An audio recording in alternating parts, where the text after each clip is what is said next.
Hi, my name is Kamalrukh Khan. I'm a clinical hypnotherapist. Today I will be talking to you on anxiety, day-to-day anxiety. I'm not going to be talking on diagnosed anxiety. So, a lot of people, maybe almost 1/3 of the population comes under the category of diagnosed anxiety. So, for all of you who are going through that, hang in there, you're not alone. But today, specifically, I'm talking about day-to-day anxiety. Now, two things you need to know about anxiety. One is anxiety is contagious. All emotions are contagious. It's called emotional contagion. Like you have the viral contagion. Let me give you an example. If you're at an office, you've got a stressful project, you're all working on it, your whole team is working on it, and if one person loses their cool, you will find a few others will also be losing their cool simultaneously. There will be chaos. And secondly, and most importantly, the way we respond to anxiety, they are pattern responses which come from our childhood, based on whatever roles and functions we played on, as children in our families. So there's a very nice thing that Dr. Harriet Lerner, in her book, she's mentioned, which I want to convey to you and read out to you. She categorizes people as over-functioning and under-functioning. So the over-functioning types are types who, as she says, who tend to move quickly to advice, who take over, who micromanage, who get into other people's business rather than look inward. And the under-functioners or the under-functioning people are the people who tend to get less competent under stress. They will invite others to take over. They often become the focus of family gossip, concern. They're often labeled as fragile. They're often labeled as, irresponsible. They can't take the pressure. So Dr. Harriet Lerner has kind of categorized people into these two kinds when, dealing with a crisis or when dealing with any anxiety. Now, there's one very important thing here is our responses, whether we are over functioners or under functioners, our responses to anxiety, like I said before, purely comes from our pattern responses in childhood.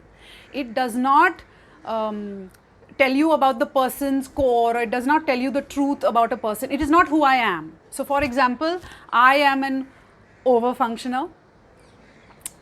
Well, that's me, and so that doesn't mean I would not like to be known as a control freak or an anal micromanager. Similarly, somebody who's an under functioner, they would not like to be known as irresponsible and flaky or whatever, who succumb under pressure. So these are just ways in which we handle anxiety. Again, I'm repeating it again, based on what what we were, as children, what we went through as children, what our roles were. So, for example, I was the eldest daughter. I was always expected to take care of my younger sibling, my brother. I was always told by my parents, take care of your brother, he's younger, don't cry, he's small, he'll cry, you don't cry, you be brave. So automatically I came into the in charge mode. So that was my default mode. I was always in charge because I was always told to take care of my brother. So these are just responses to anxiety. Now, I remember an incident when my daughter, she was about, I think, 1.5, 2 years old, and she suddenly fell very ill at night, and we called the doctors. I was alone in the house and I called the doctors, and the doctors asked me to immediately hospitalize her. And the minute I went into the hospital, my whole body language changed. It became more resolute, it became more protective, it became more in command without me knowing. I went to the doctors, I was talking to the doctors, I was, getting things done, and I didn't ask anybody for help. It's like, I've got this, I've sorted this, I know what I'm doing. In fact, the next day when my family came and a few of my dear friends came, I was sitting and, making a list of all the things that would be required, because at night, the night before, I had just rushed with my daughter without any preparation. So I was making a list of, the clothing or the medicines, and I was, trying to delegate which task needs to be done by who. I was writing their initials, next to each task.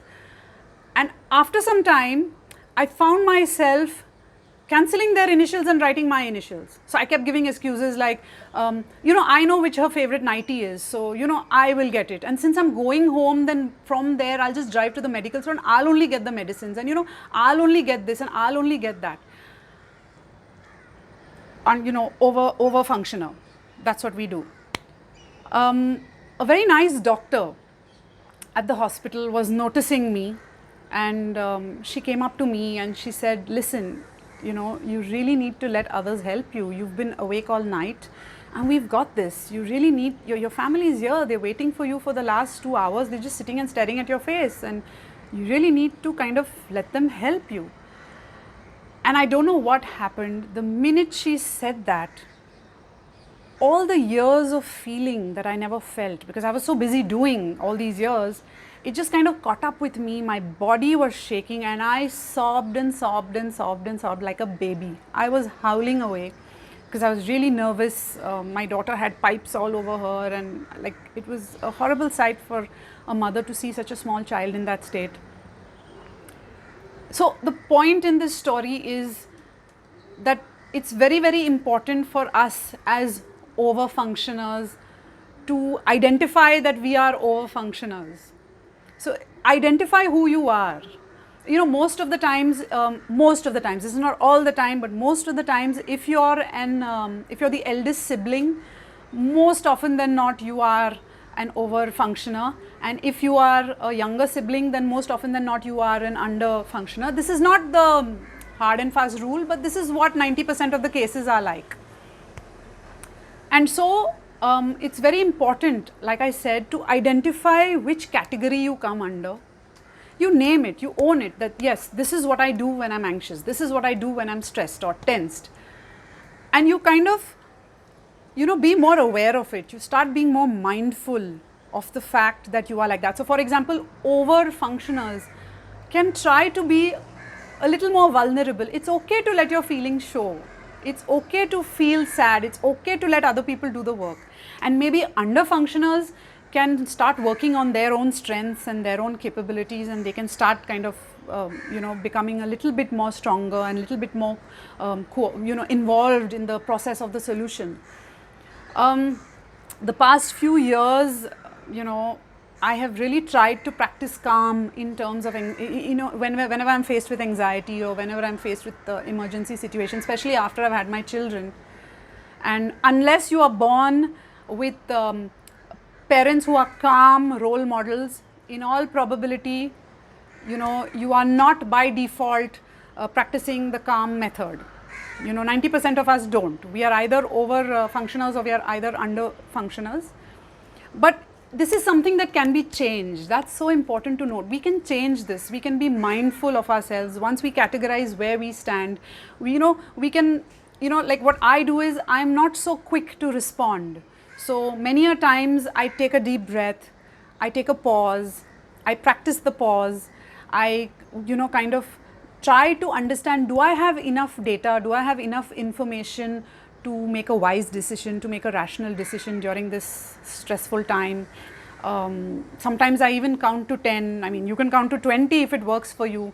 Just be mindful when you're giving a response. Instead of going to the default pattern of panic mode, or whether you are an over-functioner or an under-functioner, maybe you can practice calm, because that just centers you, and it enables you to make more rational and more calm decisions, which invariably play such an important role in the solution making. It improves your relationships with others and yourself.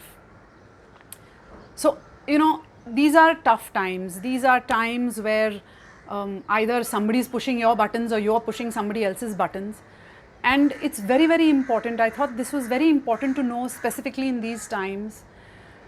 I wish you all the calm in the world. I wish you all the mindfulness in the world, and I wish you all the very best.